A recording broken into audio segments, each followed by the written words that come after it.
Yeah. Do-do, do-do, do-do, do-do, do-do, do-do, do-do, do-do, do-do, do-do, do-do. Hey. Yeah, we got sauce from the heavens. I want that bread with no leaven. Yeah, we the salt on the earth, so we gotta take our praise up to a new level. I rep completion at 7. I rep completion at 7. You want the word, I will give you the word. Yes, I'm just here just to serve you. Yeah, we got sauce from the heavens. I want that bread with no leaven. Yeah, we the salt on the earth, so we gotta take our praise up to a new level. I rep completion at 7. I rep completion at 7. Yeah. You want the word, I will give you the word. Yeah, I'm just here just to serve you. This is that smooth flow. Man, what should I do though? New season I'm reaping. I jumped out the deep end from unrighteous credence. Ayy. Believing that I wasn't chosen, awakened from hurt that I suffer provoked. My heart was so rested, a decay and coding, but inwardly I was still golden. But anyway, let's keep on going. What is that stuff that you do with your nose then? Your nose in the earth, that pride is a snare. Proverbs 16 and 18. Yahuwah, yeah, he is my strong tower, my roof, my hedge and protection. Yeah, Torah, yeah, it is my light, teaching me how I should fight, showing me how to live right. I'm giving you praise. Remember days when I was slave, stuck to myself, praise your name. I had to change it. Shalom to all the Jews and Gentiles alike. Sending a strong shalom to the children of light. Namaste to all. You already know what the deal is. We'll give all praise, honor, and glory to the Most High, our power.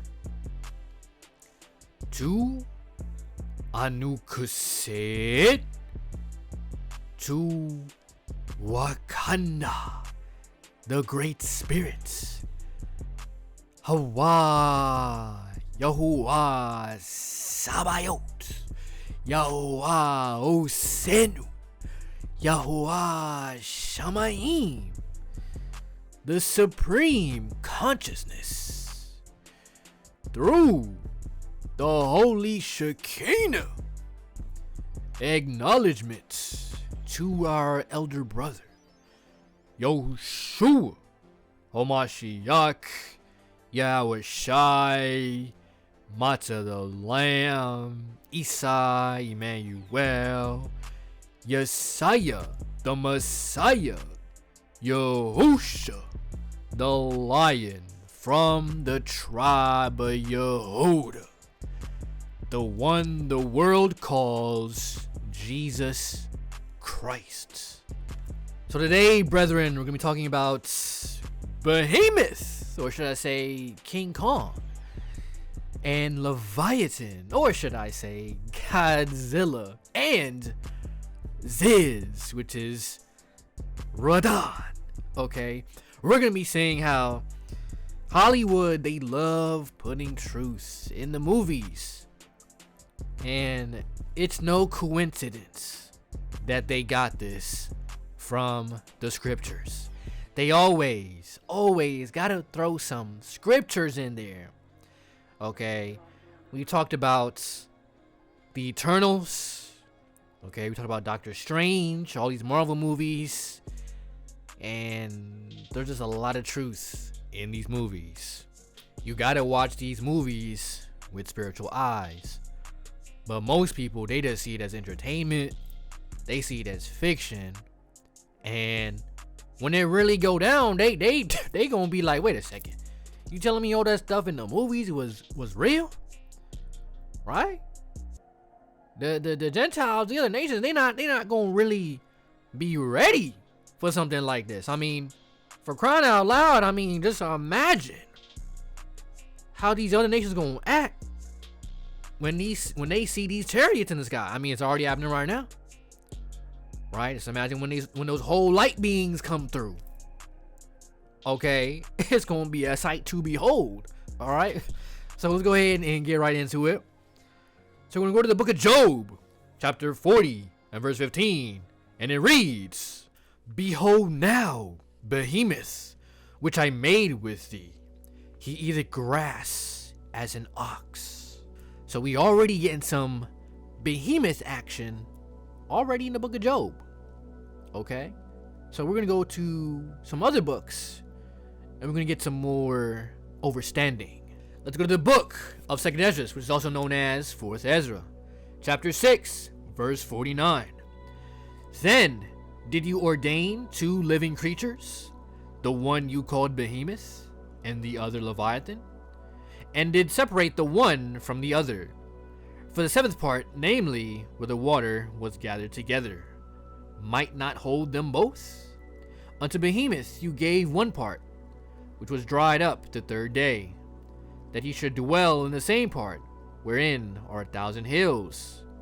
But unto Leviathan you gave the 7th part, namely the moist, and have kept him to be devoured, of whom you will and when. So there go your King Kong and your Godzilla. Alright. See, Hollywood ain't slick. Hollywood is not slick. Alright. They not. Because when you get into these books and these scriptures, you start to see where they are getting their ideas from. This is the book of Enoch, chapter 60, verse 7. On that day, 2 monsters will be parted. 1 monster, a female named Leviathan, in order to dwell in the abyss of the ocean over the fountains of water. And the other, a male, called Behemoth, which holds his chest in an invisible desert, whose name is Dundayin, east of the Garden of Eden, wherein the elect and the righteous ones dwell, wherein my grandfather was taken, the 7th from Adam, the first man whom the Lord of the spirits created. Then I asked the 2nd angel in order that he may show me how strong these monsters are, how they were separated on this day and were cast, the one into the abyss of the ocean and the other into the dry desert. Now, finally, let's get into the other Bible. We're about to go into the Haggadah. We're about to go into day 5 of creation. On the 5th day of creation, God took fire and water. Out of these 2 elements, he made the fishes of the sea. The animals in the water are much more numerous than those on land.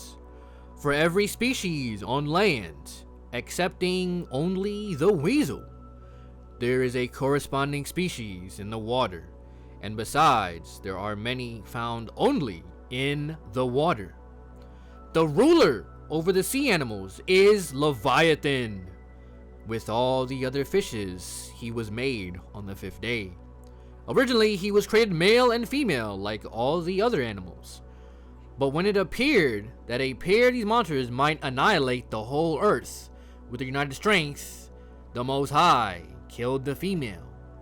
So enormous is Leviathan that to quench his thirst, he needs all the water that flows from the Jordan into the sea. His food consists of the fish, which go between his jaws of their own accord. When he is hungry, a hot breath blows from his nostrils, and it makes the waters of the great sea seething hot. Formidable though Behemoth, the other monster, is, he feels insecure until he is certain that Leviathan has satisfied his thirst. The only thing that can keep him in check is the stickleback, a little fish which was created for the purpose and of which he stands in great awe. But Leviathan is more than merely large and strong. He is wonderfully made. Besides, his fins radiate brilliant light. The very sun is obscured by it, and also his eyes shed such splendor that frequently the sea is illuminated sunnily by it. No wonder that this marvelous beast is the plaything of the Most High, in whom he takes his pastime. The real purpose of Leviathan is to be served up as a dainty to the pious in the world to come. The female was put into brine as soon as she was killed, to be preserved against the time when her flesh will be needed. The male is destined to offer a delectable sight to all beholders before he is consumed. When his last hour arrives, the Most High will summon the angels to enter into combat with the monster. But no sooner will Leviathan cast his lance at them than they will flee in fear and dismay from the field of battle. They will return to the charge with swords, but in vain, for his scales can turn back steel like straw. They will be equally unsuccessful when they attempt to kill him by throwing darts and slinging stones. Such missiles will rebound without leaving the least impression on his body.